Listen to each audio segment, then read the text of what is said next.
तो अभी हम इन दोनों सेल को डायग्राम की मदद से समझने की कोशिश करते हैं। आई नो ये डायग्राम काफ़ी मैसी लग रही है, but I will make you understand. So start करते हैं। सबसे पहले देखते हैं हमारा सिंपलेस्ट प्रोकैरियोटिक सेल। तो प्रोकैरियोटिक सेल किस चीज़ से कवर्ड होता है? सेल वॉल से। ये जो आपको ब्लू कलर में दिख रही है वो होती है सेल वॉल, ठीक है। से अभी बाहर की साइड प्रेजेंट है, उसको कवर कर रही है, तो उसको क्या देती होगी?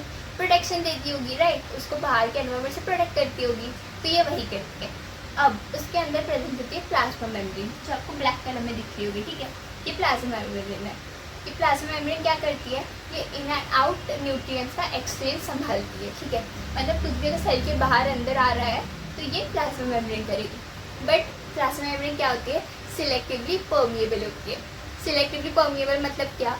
कि कुछ सिलेक्ट करके ही चीज़ों को अंदर आने देगी या फिर बाहर जाने देगी, ऐसे ही किसी को भी अंदर बाहर नहीं करने देगी।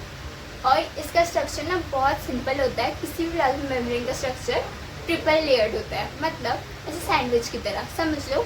2 लिपिड की लेयर है और उसके बीच में प्रोटीन होता है, ठीक है, किसी भी प्लाज्मा मेम्ब्रेन का, ठीक है। एंड अब उसके अंदर आता है, तो उसके अंदर प्रेजेंट है डीएनए। तो डीएनए सर्कुलर दिख रहा है आपको, और ये न्यूक्लियर रीजन में प्रेजेंट है, ठीक है। ये चीज़ रीजन में प्रेजेंट है, हम उसको न्यूक्लियर रीजन कहते हैं, ठीक है। इसका कोई मेमोरेबल में कुछ नहीं होता, और ये सर्कल में ही प्रेजेंट होता है बस। एंड देन ये आपको छोटे छोटे डॉट्स दिख रहे हैं साइटोप्लाज्म के अंदर। ये पूरा साइटोप्लाज्म है, हर सेल के अंदर साइटोप्लाज्म होता है, जैसे जेली लाइक मतलब फ्लूइड होता है, जिसके अंदर सारे मेटाबॉलिक एक्टिविटीज़ होती है, ठीक है, जिसके अंदर सब कुछ प्रेजेंट होता है। तो डीएनए है उसके अंदर। अब उसके अंदर छोटे छोटे डॉट्स दिख रहे हैं, ये क्या है? ये होता है राइबोसोम्स। और लेकिन प्रोकैरियोटिक सेल में 70S राइबोसोम प्रेजेंट होता है, ये याद रखना। 70S 80S ही हम बाद में देखते हैं क्या होता है, लेकिन अभी ये याद रखना कि इसमें 70S राइबोसोम प्रेजेंट होता है। बस इतना ही स्ट्रक्चर था प्रोकैरियोटिक सेल का। सबसे पहले सेल वॉल के अंदर प्लाज्मा मेम्ब्रेन के अंदर डीएनए, एंड डीएनए के आसपास हमारा राइबोसोम। डीएनए सर्कुलर, ठीक है। बट अभी किसी किसी केसेस में यहाँ पे प्रेजेंट होता है फ्लैजिला। ये होता है फ्लैजिला, ठीक है। अब फ्लैजिला आपको टेल की तरह दिख रहा है, तो टेल की तरह है तो क्या करेगा? ये मूवमेंट में हेल्प करेगा, तो ये वही करता है। एंड किसी किसी केसेस में होता है पाइली प्रेजेंट, तो ये क्या करते हैं? मतलब ऐसे फ्लैजिला की तरह ही ऐसे प्रेजेंट होता है, पर छोटे, जैसे सीलिया की तरह, ठीक है। तो हम इसे पाइली कहते हैं, जो सेल को अटैचमेंट या फिर रिप्रोडक्शन के टाइम हेल्प करती है एक दूसरे को अटैच करने के लिए, ठीक है। ये किसी किसी चीज़ में प्रेजेंट होता है, किसी किसी सेल में प्रेजेंट होता है, हर इसमें नहीं होता, ठीक है। अब आते हैं यूकैरियोटिक सेल के पास। तो यूकैरियोटिक सेल में सबसे पहले आउटर आपको क्या दिख रहा है? ये जो ब्लू कलर में मैंने बनाया है, ये क्या है?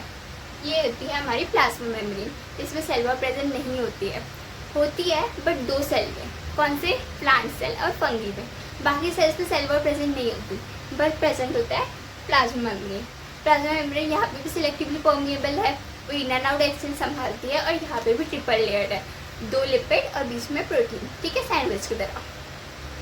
देन और अंदर आता है, तो इसमें आपको यहाँ पे ये दिख रहा है, ये क्या है? Mitochondria, power house of the cell. क्या करता है? ये एनर्जी बनाता है जो सेल को काम आती है, ठीक है। फिर आता है न्यूक्लियस की तरफ। तो न्यूक्लियस के अंदर क्या प्रेजेंट होता है? डीएनए।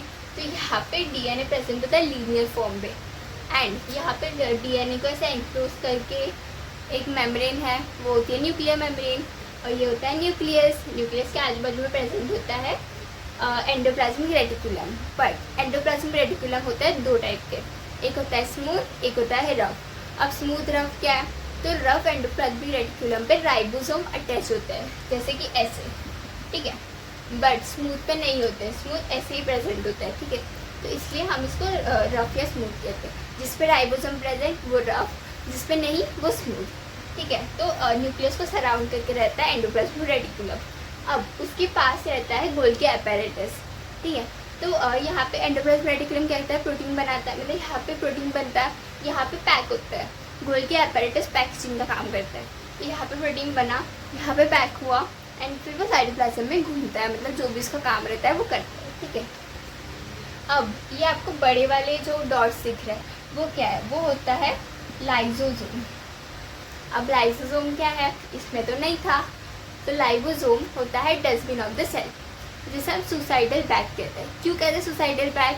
क्योंकि ये अपने अंदर गार्बेज जमा करता है, सब कुछ, मतलब सेल की जो इम्प्योरिटीज़ है सब जमा करेगा एंड खुद बर्स्ट आउट हो जाएगा और सब फेंक देगा बाहर जाके। तो इसलिए हम इसे सुसाइडल बैग कहते हैं। लेकिन मतलब हर एक के पास अपना डस्टबिन होता है ना, तो सेल का डस्टबिन होता है हमारा राइबोसोम।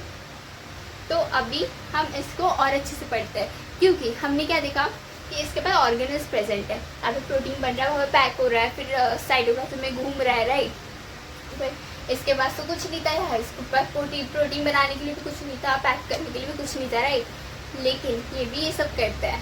कैसे करता है वो अभी हम देखते हैं, विदाउट ऑर्गेनल्स, ठीक है।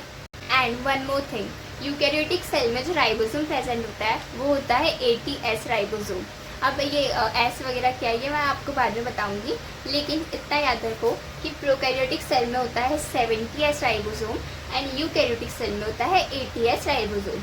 तो मतलब ये सिंपल है तो छोटा वाला 70S, ये थोड़ा कॉम्प्लेक्स है तो ATS, इतना याद रखना। लेकिन एक और ट्विस्ट है, यूकैरियोटिक सेल के अंदर जो क्लोरोप्लास्ट और माइटोकॉन्ड्रिया रहता है उनके अंदर हमें मिलेगा 70S राइबोसोम। बस इन दोनों के अंदर माइटोकॉन्ड्रिया एंड क्लोरोप्लास्ट। बाकी एंडोप्लाज्म रेटिकुलम के अंदर साइटोप्लाज्म में राइबोसोम जो होता है वो होता है ATS, ठीक है। बस इन दोनों के अंदर 70S और प्रोकैरियोटिक में पूरे में 70S, ठीक है।